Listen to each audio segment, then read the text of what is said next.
Wabarakatuh.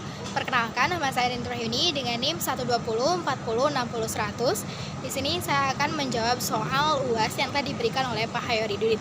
Yang pertama yaitu mengenai teori komunikasi. 3 jenis teori komunikasi. Yang pertama yaitu grouping. Diartikan sebagai sebuah cara pertimbangan yang digunakan anggota kelompok ketika keinginan mereka akan kesepakatan melampaui motivasi mereka untuk menilai semua rencana tindakan yang ada. Jenis berpendapat bahwa anggota-anggotanya seringkali terlibat di dalam sebuah gaya pertimbangan yang mana pencarian konsensus atau kebutuhan semua orang akan sepakat lebih berat dibandingkan akal sehat. Jenis yakin bahwa apabila kelompok yang kemiripan anggotanya tinggi dan mempunyai ikatan baik satu sama lain gagal untuk menyadari sepenuhnya akan adanya pendapat yang berlawanan ketika mereka menekan konflik hanya agar mereka dapat bergaul dengan baik, atau ketika anggota kelompok tidak secara penuh mempertimbangkan semua solusi yang ada, mereka rentan terhadap grouping.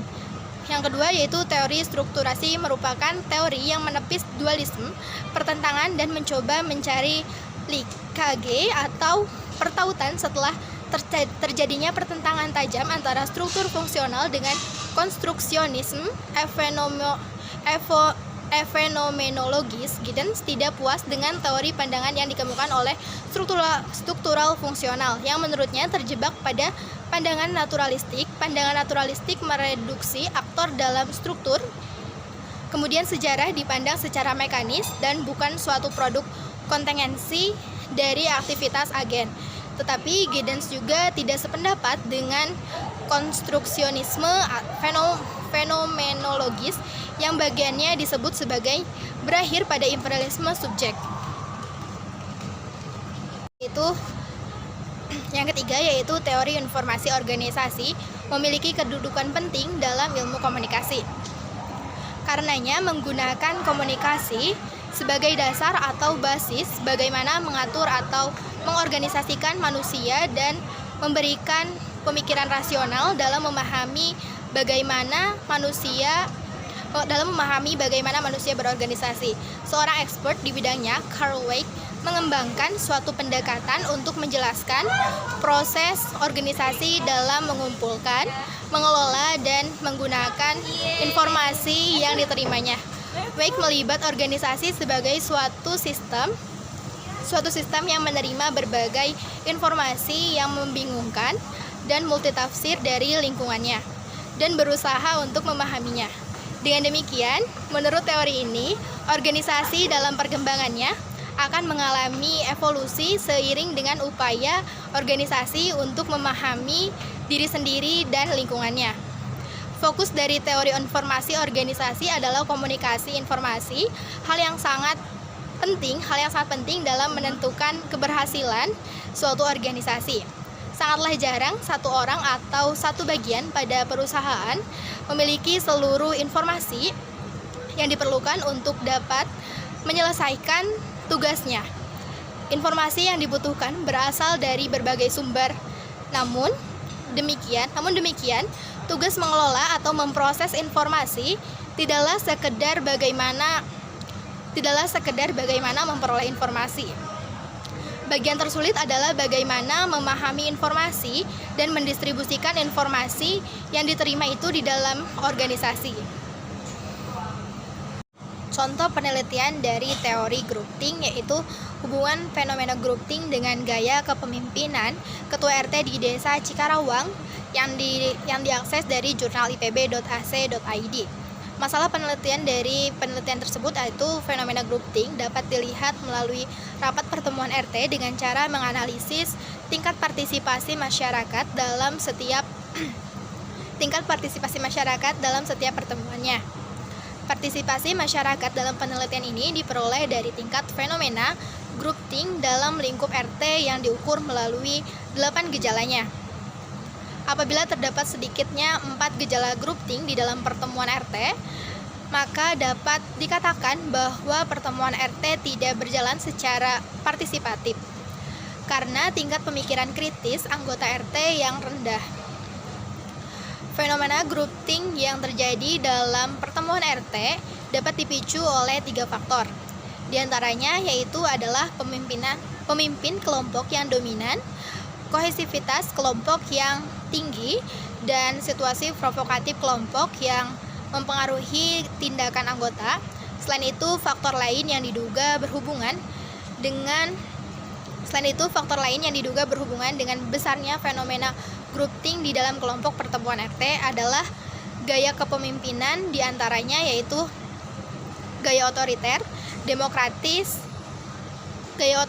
demokratis. Metode masalah yaitu penelitian dilaksanakan di Desa Cikarawang, Kecamatan Dramaga, Kabupaten Bogor dalam jangka waktu 8 bulan terhitung dari bulan Juni 2018 sampai Februari 2019. Penelitian ini dilakukan dengan menggunakan pendekatan kuantitatif yang didukung dengan data kualitatif. Pendekatan kuantitatif dilakukan dengan metode survei menggunakan instrumen kuesioner kepada 2 orang anggota kelompok pertemuan untuk mewakili kelompok RT-nya.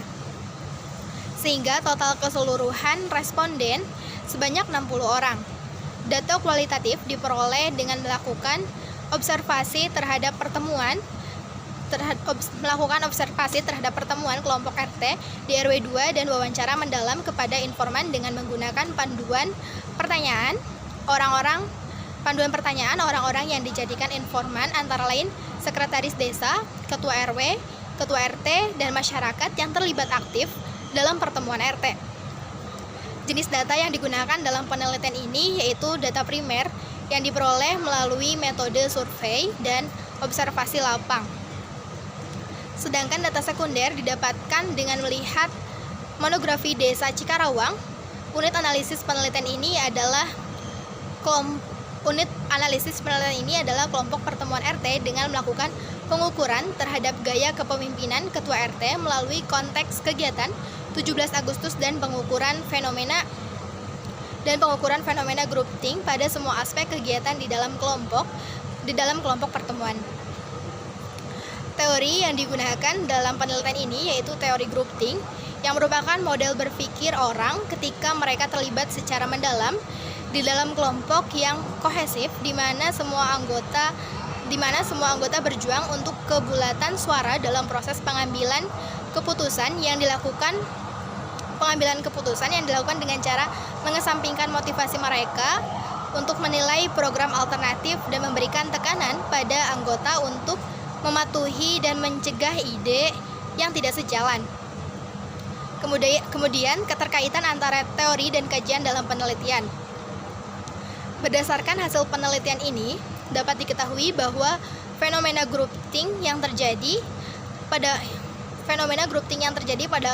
kelompok organisasi dan kelompok masyarakat memiliki persamaan pada tingginya frekuensi groupthink yang terjadi di dalam kelompok. Namun, fenomena groupthink di dalam kelompok masyarakat tidak selalu terjadi pada kelompok yang memiliki kohesivitas tinggi dan kelompok yang di dalamnya terdapat situasi provokatif atau tekanan terhadap kecemasan anggota. Selain itu, penelitian ini menemukan bahwa gaya kepemimpinan ketua RT di daerah pinggiran kota atau suburban bersifat laissez-faire. Hal ini dapat dikarenakan motivasi ketua RT yang rendah dan kesibukan dalam bekerja untuk pemenuhan kebutuhan sehari-hari. Contoh dari hasil penelitian mengenai teori strukturasi Anthony Giddens dalam upaya peningkatan partisipasi pemuda dalam program Karang Taruna yang dapat diakses dari jurnal fkpip.uns.ac.id. Masalah penelitian yaitu dalam wawancara pra-penelitian dengan kepala desa Segaran, beliau mengungkapkan bahwa selama beliau menjabat menjadi kepala desa pada tahun 2014, beliau mengamati bahwa partisipasi pemuda di Desa Segaran dalam mengikuti kegiatan bermasyarakat sangat kurang. Pemuda Karang Taruna hanya aktif pada kegiatan memperingati Hari Kemerdekaan Indonesia pada tanggal 17 Agustus. Maka beliau membentuk Karang Taruna yang berada di tingkat desa, yaitu Karang Taruna Garuda yang bertugas membuat program-program sebagai upaya dalam meningkatkan partisipasi pemuda.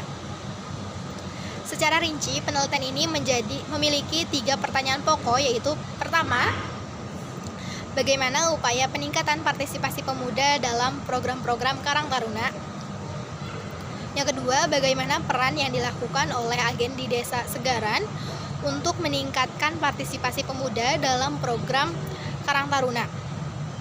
Terakhir, yang ketiga, yaitu bagaimana hubungan dualitas antara agen dan struktur yang membentuk partisipasi pemuda dalam program Karang Taruna di Desa Segaran.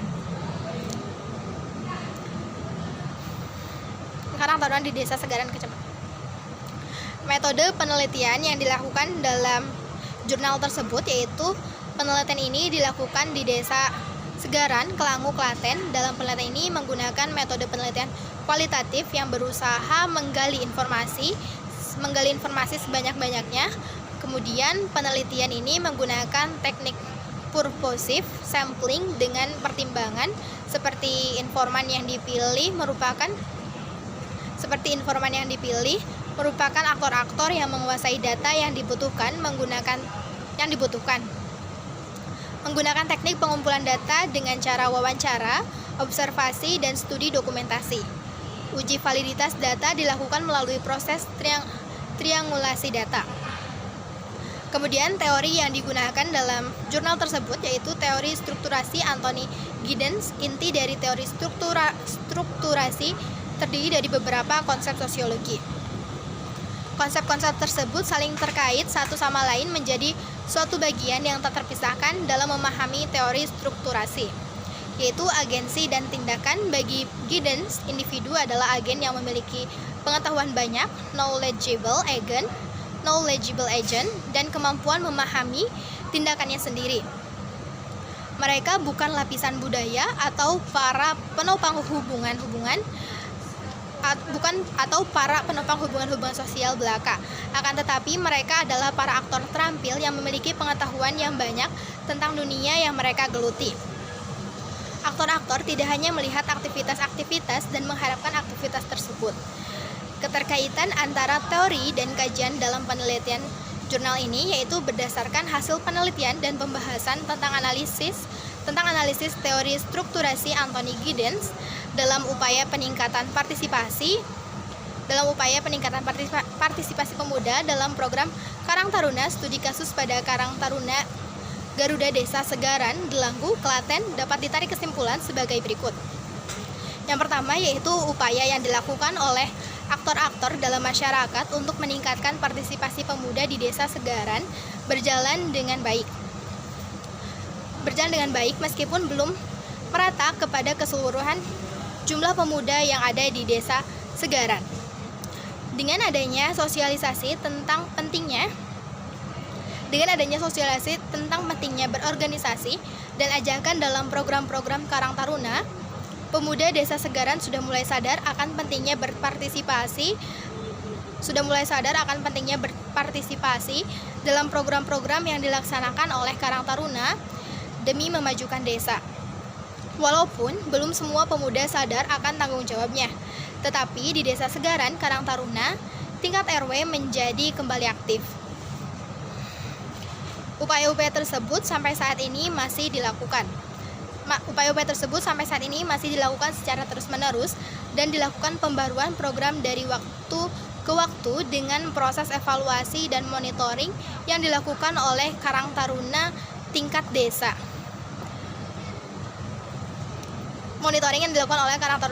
Di bawah pengawasan langsung dari Kepala Desa Segaran. Kemudian yang kedua, upaya peningkatan partisipasi pemuda di Desa Segaran yang dilakukan secara menerus oleh. Kemudian yang ketiga, hasil penelitian dari jurnal mengenai fokus dari teori informasi organisasi adalah komunikasi informasi, hal yang komunikasi informasi, hal yang sangat penting dalam menentukan keberhasilan suatu organisasi. Sangatlah jarang satu orang atau satu bagian pada perusahaan memiliki seluruh informasi yang diperlukan untuk dapat menyelesaikan tugasnya. Contoh penelitiannya yaitu kasus yang dapat kita ambil sebagai contoh dari teori ini pada Kementerian Komunikasi dan Informatika Republik Indonesia yang menjadi rujukan resmi dalam menyampaikan panduan dan informasi seputar COVID-19 saat itu. Kemenkominfo melakukan proses pengelolaan informasi yang melibatkan subbagian organisasi di dalamnya. Proses ini dikaji dengan menggunakan teori informasi organisasi. Penelitian ini mengangkat persoalan mengenai proses organisasi informasi yang dilakukan oleh anggota organisasi di Kemenkominfo dalam menerima dan menganalisis kembali informasi terkait COVID-19. Metode penelitian ini menggunakan metode library research dan fakta lapangan. Dari pembahasan dapat disimpulkan bahwa sistem informasi dari suatu organisasi tidak akan pernah dapat diotomatisasikan sepenuhnya atau menyeluruh. Penulisan jurnal ini bertujuan untuk mengetahui peranan sistem informasi dalam organisasi. Kemudian teori yang digunakan dalam jurnal ini yaitu sebagaimana sebuah sistem yang hidup terlibat di dalam sebuah proses aktivitas yang mempertahankan fungsi dan keberadaan. Carl Weick mengembangkan sebuah pendekatan untuk mengembangkan proses di mana organisasi mengumpulkan, mengelola, dan menggunakan informasi yang mereka terima. Alih-alih memfokuskan perhatiannya pada struktur organisasi dalam hal peranan dan aturan yang mengarahkan para anggota organisasi. Weick menekankan pada proses mengorganisasikan. Dengan demikian, fokus utamanya adalah pada pertukaran informasi yang terjadi di dalam organisasi dan bagaimana anggota mengambil langkah untuk memahami hal ini. Terdapat penjelasan antar keterkaitan teori dan penelitian seperti berikut. Organisasi manusia berada di dalam lingkungan informasi, di mana organisasi bergantung pada informasi agar berfungsi dengan efektif dan mencapai tujuan. Yang kedua, informasi yang diterima organisasi berbeda dalam tingkat ketidakpastian. Ketidakpastian yang dimaksud adalah ambiguitas dalam hal informasi yang diterima anggota organisasi. Yang ketiga, organisasi manusia terlibat dalam proses informasi untuk mengurangi ketidakpastian informasi. Untuk mengurangi ketidakpastian informasi, organisasi melakukan aktivitas kerjasama untuk membuat informasi yang diterima dan dipahami dengan jelas. Sekian yang dapat saya sampaikan. Terima kasih atas perhatiannya. Wassalamualaikum warahmatullahi wabarakatuh.